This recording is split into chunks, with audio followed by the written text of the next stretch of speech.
Right, Richard, I have an issue at the moment and I want us to talk about it because I want us to talk about today, where we are at the moment. Because I've got to say that one of the things I'm very conscious of is not just my own, but many salon owners and business owners have this thing called, I'm going to write it down,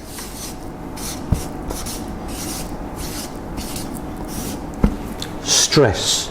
Because one of the things that I think has happened, a lot of us didn't anticipate us having to be in lockdown for such a long time. And I have to be honest, I didn't anticipate it being this long. And we still don't know how long it's going to be. So I'm very conscious that there are certain stress levels in business owners at the moment that are going through the roof. And so something, I think it's an issue that we need to address. Well, something we want to talk about because a lot of people are talking to us and it's coming up, isn't it? You can sense that people are not as comfortable this time and they're struggling with certain aspects of it. And part of it is, I suppose and we talk about it a lot anyway, uncertainty. I mean, if we take ourselves back to the first lockdown, it was a bit of a novelty really, wasn't it? Mm-hmm. We knew we were going to get the grants, then we knew that the staff were going to be furloughed. The weather was nicer, it was and we could have gone on. I mean, if we got the grant, I think it was only 4 weeks or 6 weeks. It was a good bonus, you know. We didn't really know what was happening, so although it was uncertain, it wasn't as uncertain as it is now because it's a bit like a lot of they're trying to help us, but the big bucks are kind of gone, if you like. And I think it's just cash flow, as you said. It's more about, before I think it was more about dealing with the customers and keeping them happy and the team happy.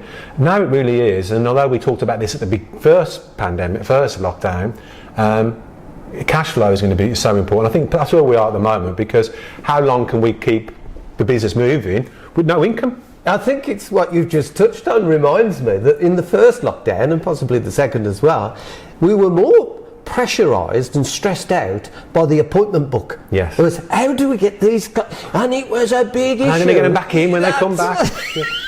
Today, well, that's not such the big concern because we've done it before and we know how to do this. Yeah. This one is a little bit different from the point of that, and I'd like to show it in what we call our timeline, because we like our timeline. Yeah. It makes it easier to see.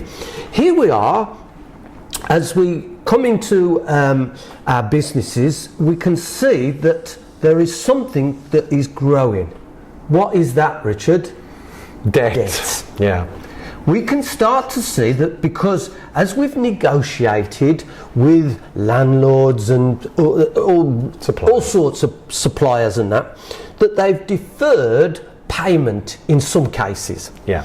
And even the government with taxes and all the rest of it is that there is a growing debt within our businesses. Now, deferred means you've got to pay it back at some point.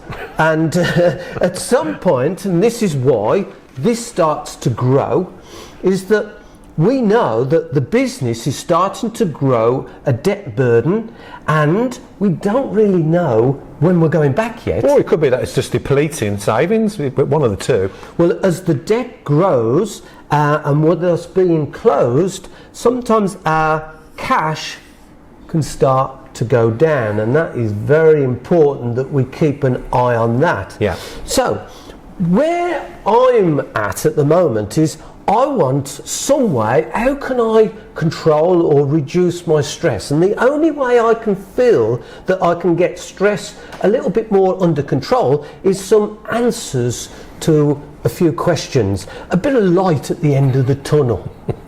That isn't a train coming the other way. No, it's not a train coming the other way. A bit of light at the end of the tunnel. So one of my questions and one of my concerns are, how fast can I get rid of this debt burden once we open up? Yeah. Once we reopen, how fast is this going to start going down? Because that's where I'm concerned. And so one of the things that I'm conscious of at this particular moment in time, because my year finishes April the 1st, like some other businesses, tax year. And that means that one of the things that I'm conscious of is holidays with the team. Well, this has two elements to it. One is the cost. And then two is not having people in the salon. There's two parts of that, isn't there? Because I know people some team members are asking for holiday, which can rise your stress levels. It rose I've more. definitely got yours on the go. But yeah, how do you optimise that and reduce the cost? Because we know that holiday is being accrued, even though they're not at work, which seems like a strange thing, but we have no control over that, do we? Yeah. So we have a contract where it says that you cannot take your holidays over to the next year. Yeah. And they've accrued while you've been in lockdown. How that works, I don't know. But that's not our argument. No. So what I'm saying is that to make sure, concentrating on our debt and our cash flow, to make sure that that's in control and it doesn't do too much damage to that, we want to make sure that all holidays are taken in this year 2020 rather than taken over into our year. Yeah. I mean, the key with this, and we know, as Chris said, one of the challenges we have at the moment is we don't know when this is going to end. So at the moment we're at 3-4 weeks, so it's quite short into that. So it's not really an issue at the moment. But if it ends up being, well, we don't know how long. But if it ends up being at the end of Feb, end of March, these are the potential outcomes.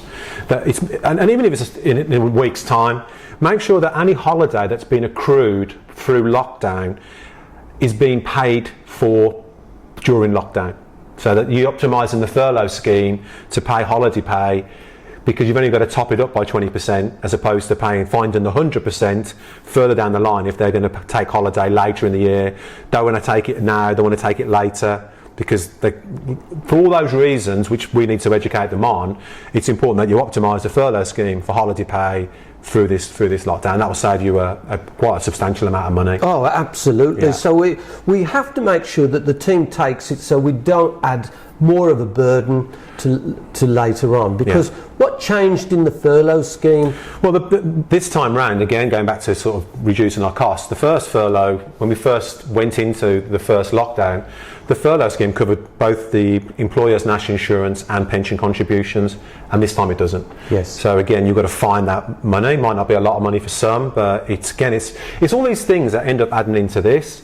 And what always kind of worries me a little bit when you start to hear certain conversations around, well, they're not going to make us pay that. And you're thinking, they are going to make you pay this. And whenever they use the word deferred, it means it's coming at some point. And there's always a fingers crossed, what I call the addiction to hopium.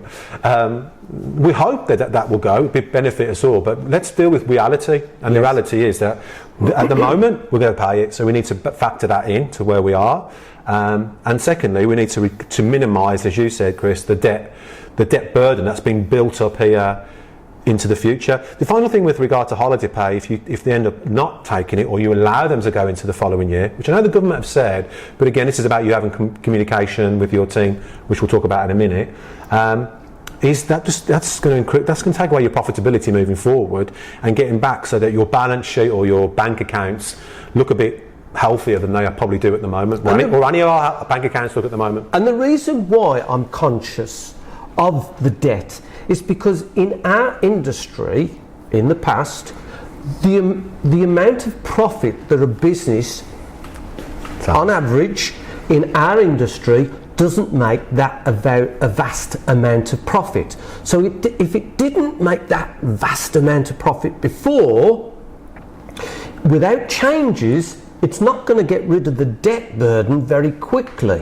And so I'm conscious of that. You've got to get your business into the right position to be able to pay the debt back. Now, that brings up into another thing, is that here, before we go back, you've got to make sure that your pricing is correct. If it's a low price, and in the past that you felt that you can't get your prices up to where they should be because clients wouldn't pay it for whatever reason, because of your area or whatever, is that this is a time to make sure that when you do reopen, your prices reflect the situation where you are. Yeah, and I mean, one thing that I think, you know, for most salons when they reopened the first time, they were quite confident about putting their prices up because there was demand, wasn't there? Yeah. And people were adding in, you know, hygiene charges and PPE charges and things like that. So it showed that at that time people were quite able to do that. Now, whether they sustained that through the rest of the year when they were open, I don't really know. But it not only is do you need to go back and ensure you do that this time. You're not discounting, not doing cheap services, you're not putting kids into your busiest times, all of those things, is making sure that's happening again. Most importantly for me, if we're talking about securing the salon moving forward, just fix them now so you haven't got to keep going back and dealing with it. So as you said, it's a perfect opportunity to, if you've been a bit worried or fearful of putting the prices up, this is the time to do it. Yes. This is a perfect opportunity, so don't lose this opportunity to do that. And the other thing on top of that, which would help the business, is that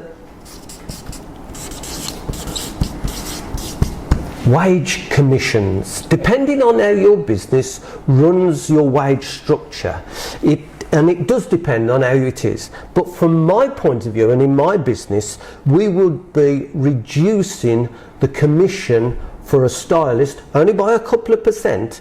But if you relate back to when in the first lockdown when we all come back, it was like Christmas come early, wasn't it? I mean, we was jam-packed, and stylists earned real good money because we were so busy.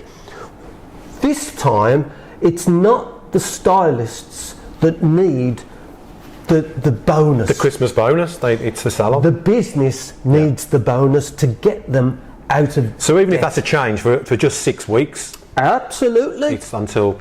And the only way that you can introduce these things is communicating with your team. And one of the things that I think is important, and one of the things that we've always advocated at Winning Ways, is being honest with your team. Yeah. You know, there's sometimes I suppose a temptation to paint everything as being rosy and everything I'm in control, and so sometimes the team don't even realise what position, if it's slightly precarious, that the business is in. I think being honest with them, especially now, because they're seeing it on the news anyway, so it's really sort of sitting them down or have a Zoom or whatever way you're going to do it and explain where you are, where the industry is, not just you, and that you have to protect the business. And this is some of the decisions that around the holiday, because they might say, well, I don't want to take my holiday yet because I want to save it and I'm going to. It's all that, isn't it, which can increases your stress levels. You think, oh, you know what I'm going through. But if you haven't taken the time to sort of tell them, then they don't. They just assume everything's okay. So it is important for that reason to do that. So, and that covers both of these areas. And what you're saying is, we want to make sure that we're paying you good moving into the future. You can't take all the money here and leave us in a difficult position. We have to, the business, and it's not me personally, it's going to take this money. It's the business that needs that income in to help reduce and cover some of the costs that have been accrued over time. So as we review what we've just covered, we need to reduce my stress levels by being conscious of the debt that we have, and as we grow or move into this pandemic even more, we have a timeline that we have to plan to reduce our debt levels, and there's three ways. Deal with the holidays, deal with the wages, and deal with the pricing as well. Yeah. The fun thing I would put as well, and the reason I'm touching on it is because I've seen a lot of noise about it, if you like, and it's right, and that is around insurance claims for loss of earnings. You know, we have our policy as well, which we've got that built into it as well. The insurance company has said no, it doesn't include, and I've heard all the arguments for, and hopefully, fingers crossed, that money will come to us at some point. What I would say is, if that money is going to come, it's not going to come in the short term. That's going to have to work its way through. If at all. And it might not be what you expect. If we get it, great. But do not, at this point here, sit there thinking, I'm going to get this money, it's going to solve my problems, because it might be that you're not there by the time the money's paid out. So deal with the reality of what you can control in the short term. Deal with what you can manage yourself. If these things like grants come through, additional bonuses for keeping staff, loss of earnings, whatever else comes down the line, then great, that will help us. But in the short term, just deal with what you have, what you can control, not wait for things to show up that may or may not show up in the future. So hopefully this helps. Yeah. And good luck. Take care.